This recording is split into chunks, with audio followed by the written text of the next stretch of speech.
Hello everyone.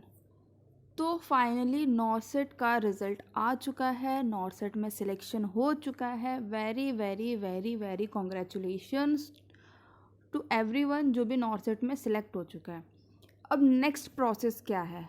What is our next process? Next process जो है वो सभी को पता है कि होने वाला है डॉक्यूमेंट वेरिफिकेशन। नेक्स्ट प्रोसेस क्या होने वाला है हमारा? Document verification. तो डॉक्यूमेंट वेरिफिकेशन जो है this is one very important process. यही एक प्रोसेस है जिस पे आपकी पूरी जॉइनिंग डिपेंड होती है। तो व्हाट क्या क्या आपको लेके जाना है डॉक्यूमेंट वेरिफिकेशन में? लेट्स सी हियर कि मैं क्या क्या लेके जाना है डॉक्यूमेंट वेरिफिकेशन में। तो फर्स्ट आप देखेंगे please bring of the following original documents. तो सबसे पहले तो आपके जो ओरिजिनल डॉक्यूमेंट्स हैं, जितने भी आपके जो ओरिजिनल डॉक्यूमेंट्स हैं उनको तो लेकर जाना है। ये तो मैंडेटरी है, ये तो आपको 100% लेके जाना है। आपके जो ओरिजिनल डॉक्यूमेंट्स हैं ये तो आपको 100% लेके जाना है। और साथ में लेके क्या जाना है?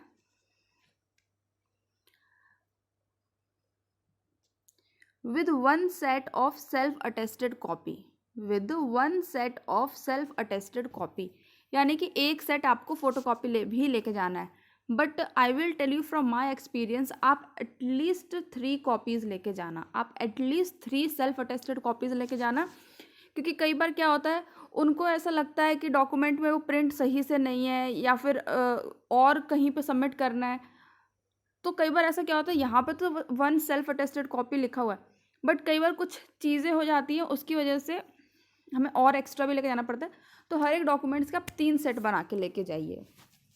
फर्स्ट क्या है? Proof of date of birth. As कि भाई आपका proof of date of birth लेके जाना है, या फिर आप क्लास 10th की मार्कशीट भी लेके जा सकते हैं। But I will tell you कि जो आपकी क्लास 10th की मार्कशीट है वो जो है वो ज़्यादा बेटर रहेगी as a proof of date of birth. आप अपनी जो क्लास 10th की मार्कशीट है उसको लेके जाइए, वो ज़्यादा बेटर ऑप्शन है। प्रूफ ऑफ इसेंशियल क्वालिफिकेशन, जो भी आपके इसेंशियल क्वालिफिकेशंस उनको लेके जाना। उसमें क्या क्या आ जाएगा?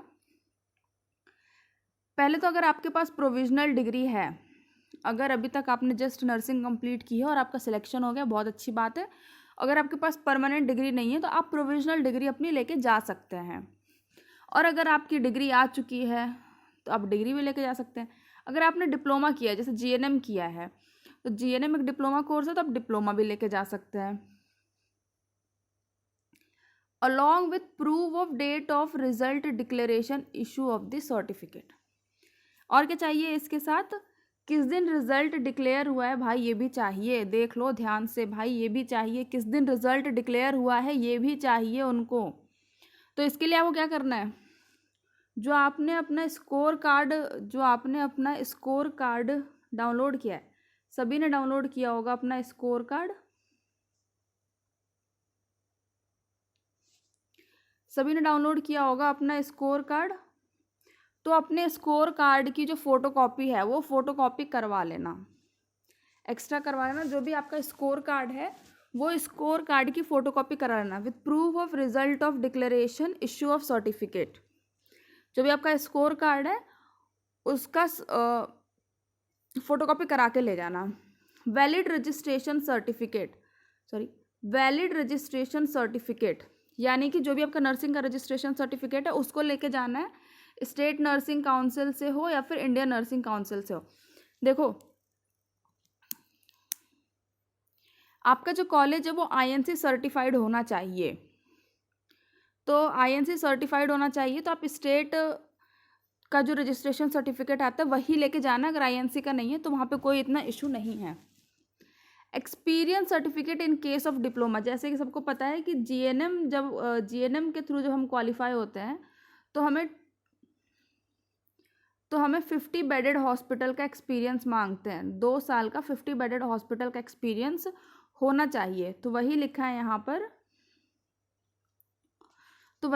पर, experience certificate in case of diploma. Experience certificate in case of diploma. तो डिप्लोमा किया है यानी जीएनएम की है तो आप अपना एक्सपीरियंस सर्टिफिकेट लेके जाएं। NOC from current employer in case of currently working in central state government, यानी कि अगर आप अभी जॉब कर रहे हैं कहीं पर, अगर अभी आप जॉब कर रहे हैं तो वहाँ से आपको एनओसी लेके जाना पड़ेगा। एनओसी क्या होता है? नो ऑब्जेक्शन सर्टिफिकेट होता है। तो वहाँ से आपको क्या है, एनओसी लेना पड़ेगा और एनओसी लेके आपको अपने डॉक्यूमेंट वेरिफिकेशन के लिए जाना पड़ेगा। इन केस अगर आप एनओसी अगर नहीं मिला है आपको तो आप कुछ टाइम भी ले सकते हैं, अपना जो भी आपको एम्स मिला है वहाँ पर जाके आप कुछ टाइम का एक्सटेंशन भी ले सकते हैं। Valid category certificate in case of OBC, SC, ST and EWS. अगर आप ओबीसी कैटेगरी में आते हैं, एससी, एसटी और ईडब्ल्यूएस कैटेगरी में आते हैं तो वहाँ पर आपको वैलिड रजिस्ट्रेशन सर्टिफिकेट लेके जाना है। और वैलिड रजिस्ट्रेशन सर्टिफिकेट जो है वो स्टेट का मत लेके चले जाना, वो आपको सेंट्रल का चाहिए। जो ओबीसी में है वो ओबीसी का जो है वो ओबीसी एनसीएल करके बनता है, ओबीसी एनसीएल सर्टिफिकेट बनता है और ईडब्ल्यूएस का बनता है, एससी एसटी का बनता है। तो ये जो है ना आपका वैलिड कैटेगरी सर्टिफिकेट जो है, जो भी आपका ये वैलिड कैटेगरी सर्टिफिकेट है, ये भाई गलती से भी स्टेट का मत लेके चले जाना, सेंट्रल का लेके जाना, सेंट्रल गवर्नमेंट का लेके जाना, वरना आपको डिस्क्वालीफाई कर देंगे। और अगर नहीं है आपके पास, अभी भी वक्त नहीं है आपके पास, तो जाइए अपने नियर बाय कैफ़े में जाकर अप्लाई करिए, विदिन 7 डेज बन के आ जाता है। ये मेन चीज़ है, बहुत इंपॉर्टेंट चीज़ है, ध्यान रखना। OBC certificate, SC, ST, EW जो भी आपका कैटेगरी सर्टिफिकेट है ये सेंट्रल गवर्नमेंट का लेके जाना, स्टेट गवर्नमेंट का लेके मत चले जाना। पीडब्ल्यूबीडी सर्टिफिकेट, इन केस आपने पीडब्ल्यूबीडी कैटेगरी से फॉर्म फिल किया तो आपको पीडब्ल्यूबीडी कैटेगरी सर्टिफिकेट भी लेके जाना पड़ेगा। Registration slip of online registration having candidate signature, देखो क्या क्या मांग सकते हैं। रजिस्ट्रेशन स्लिप यानी कि जब आपने फॉर्म फिल किया है,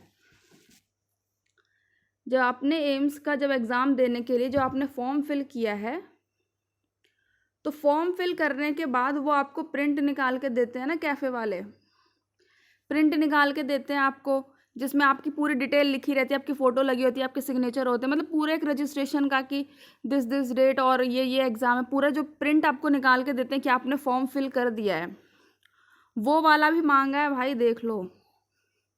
वो सर्टिफिकेट भी मांग सकते हैं, वो जो प्रिंट है वो भी मांग सकते हैं with the certificate of candidates. Copy of admit card having candidate signature, जो भी आपका एडमिट कार्ड था वो भी लेके जाना है अपने सिग्नेचर करके। Copy of original ID card with proof, copy of original ID card, जो भी आपने आईडी कार्ड लगाया, आधार कार्ड है, ड्राइविंग लाइसेंस, पैन कार्ड है, वो कोई सा भी चल जाएगा, उसमें कोई इशू नहीं है। लेटेस्ट फोटोग्राफ लेके जानी है, कम से कम 10-12 फोटोग्राफ तो लेके जाना, और सिग्नेचर थंब इम्प्रेशन तो वहीं पर हो जाएगा। एक स्टैंडर्ड डिक्लेरेशन फॉर्म आता है, ये आपको सिंपल गूगल पे मिल जाएगा, स्टैंडर्ड डिक्लेरेशन फॉर्म। तो ये सिंपल है, नहीं भी है तो ये वहाँ पर भी मिल जाएगा आपको। तो ये इम्पॉर्टेंट चीज़ें हैं, ये आपको at the time of joining लेके जाना है।